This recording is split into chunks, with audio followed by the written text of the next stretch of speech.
ஒளிமயமான எதிர்காலம் நிகழ்ச்சி மூலமா ஓம்காரம் பகுதியில் சந்திக்கிறதுல சந்தோஷம்.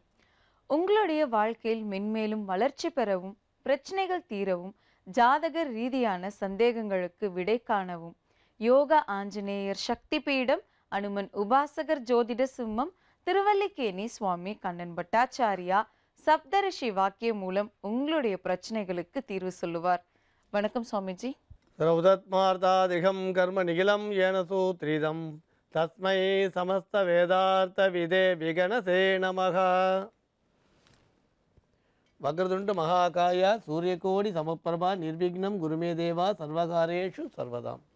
யோக பட்டேன பத்தாங்கம் திரிநேத்திரம் சாந்த விக்கிரகம் தியாயே சமஸ்த தோஷக்னம் வாதாத்மஜம் அகல்மஷம் கிருஷ்ணம் வந்தே ஜெகத்குரும். ஜெயந்தி மங்களாகாளி பத்ரகாளி கபாலினி துர்காஷமா சிவாதாத்ரி சுவாகாசோதா நமோஸ்துதி. குரு பிரம்மா குரு விஷ்ணு குருதேவோ மகேஸ்வரக குரு சாட்சாத் பரம்பிரம்மா தஸ்மை ஸ்ரீ குருவே நமக. அஸ்மத் குருபியோ நமக. விகணச மகா குருவே நமக. அனுமன் சுவாமிகள் ஆசிகளுடன் மங்களகரமான மன்மத வருடம் ஐப்பசி மாதம் 3ஆம் தேதி 20/10/2015 செவ்வாய்க்கிழமையான இன்று பல நல்ல ஆன்மீக தெய்வீக விஷயங்களை பார்க்கலாம். விவாக தடைக்கு நிறைய பரிகாரங்களும் பேசிட்டு வரும். சில பரிகாரங்களை நம்ம நடைமுறையில் செய்ய முடியும், சிலதை செய்ய முடியாமல் இருக்கலாம். அதேமாதிரி சில மந்திர ஜபங்கள் கூட பண்ண முடியும், பண்ண முடியாமல் இருக்கலாம்.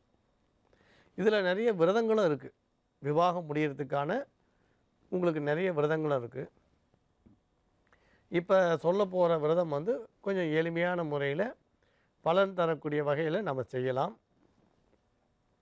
இதை 2 விதமாக செய்யலாம். கொஞ்சம் விரிவாக செய்யலாம், கொஞ்சம் சுருக்கமாகவும் செய்யலாம். இல்லை இன்னும் 3 விதமாகவும் செய்யலாம். ரொம்ப ஆச்சாரமாக செய்யலாம், 2வது விரிவாக செய்யலாம், 3வது சுருக்கமாக செய்யலாம். இப்போ இதை பூஜையை எப்படி பண்ணலான்றதை பற்றி இப்போ சொல்கிறோம்.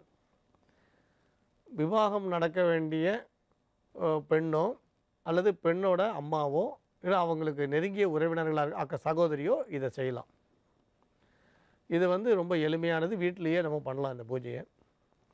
நீங்கள் சின்ன வெள்ளி குத்த விளக்கு ஒன்று வாங்கி, அதாவது சின்ன குத்த விளக்குனா ஒரு 50-20 கிராமில் கூட இருக்கலாம். இல்லை ஒரு வசதி இருந்தால் பெரிய குத்த விளக்காகவும் வைக்கலாம். இல்லை வீட்லேயே இருந்ததுன்னா அந்த குத்த விளக்கு வச்சுக்கலாம். வெள்ளி குத்த விளக்கு, அதாவது சின்ன குத்த விளக்கு புதுசாக வாங்கலாம்.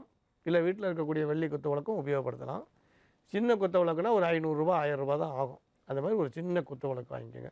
குத்த விளக்கு இல்லைன்னா சின்ன தீபம் வெளியில் வாங்கிட்டாலும் சரி, அதை வீட்டில் முதல்ல அதை வாங்கிக்கோங்க. ஒரு வெள்ளிக்கிழமை அன்றைக்கி மரண யோகம் இல்லாமல், உங்களுக்கு அஷ்டமி நவமி மரண யோகம் இல்லாமல் ஒரு நல்ல வெள்ளிக்கிழமையாக தேர்ந்தெடுங்க. நீங்கள் தேர்ந்தெடுக்கிற வெள்ளிக்கிழமை புரட்டாசி மாதமோ ஐப்பசி மாதமோ கார்த்திகை மாதமோ தை மாதமோ எந்த மாதமாகனா இருக்கலாம். தேர்ந்தெடுக்கிறது எந்த மாதமாகவும் இருக்கலாம். இல்லை நீங்கள் சாதாரணமாக பார்த்தீங்கன்னா எல்லோரும் இந்த ஆடி மாதத்தை சிறப்பாக எடுத்துப்பா. அதே மாதிரி பார்த்திங்கன்னா இந்த மார்கழி மாதத்தையும் தை மாதத்தையும் சிறப்பாக எடுத்துப்பா. மார்கழியை நீங்கள் தேர்ந்தெடுக்கலாம். ஏன்னா மார்கழி நோன்பு ரொம்ப விசேஷம், எல்லாருக்கும் தெரியும். ஆனால் நான் சொல்கிறது நீங்கள் ஐப்பசி மாதம் பண்ணாலும் இல்லை, பிரச்சனை இல்லை. கார்த்திகை மாதம் பண்ணலாம், எந்த மாதம் வேணால் பண்ணலாம். ஒரு மனை எடுத்து அதில் அரிசி மாவு கோலம் போட்டு அதில் இந்த வெள்ளி குத்த விளக்க நெய் பசு நெய் விட்டு ஏற்றி காலம்பர வேலையில் நீங்கள் மகாலட்சுமியோட நாமாவளி சொல்லி அர்ச்சனை பண்ணணும். இதை நான் மகாலட்சுமியோட நாமாவளி சொல்லி அர்ச்சனை ஆரம்பிங்க. அன்றைக்கி உளுந்து வடை பால் பாயசம் விசேஷம். உளுந்து வடையும் பால் பாயசமும் ஆரம்பிக்கிற அன்றைக்கி விசேஷம். மகாலட்சுமி அஷ்டோத்தரத்தை நீங்களே பண்ணலாம், இல்லை யாராவது ஒரு அர்ச்சகரை வர சொல்லியும் பண்ணலாம். நீங்களே பண்ணுறதுனா உங்களுக்கு ஏற்கனவே சொல்லியிருக்கோம். மகாலட்சுமி அஷ்டோத்திரம் ஓம்னு ஆரம்பித்து நமகான் முடிக்கணும். ஓம் பிரகர்த்திய நம, ஓம் விகர்த்திய நம, ஓம் வித்யாய நமகான்னு 108 நாமாவளி. வாசனை பூக்களால் பண்ணலாம், வாசனையான பூக்களால் பண்ணலாம். இது விசேஷம். அல்லது குங்குமத்தால் பண்ணலாம். பூஜை பண்ணும்போது இந்த வெள்ளி விளக்கு தவிர இன்னொரு விளக்கம் இருக்கணும். அந்த விளக்கில் தான் நீங்கள் கற்பூரம் ஏற்றுறதோ ஊதுபத்தி ஏற்றுறதோ பயன்படுத்தணும். மகாலட்சுமி ஆவாகனம் பண்ணக்கூடிய விளக்கில் ஏற்ற வேண்டாம்.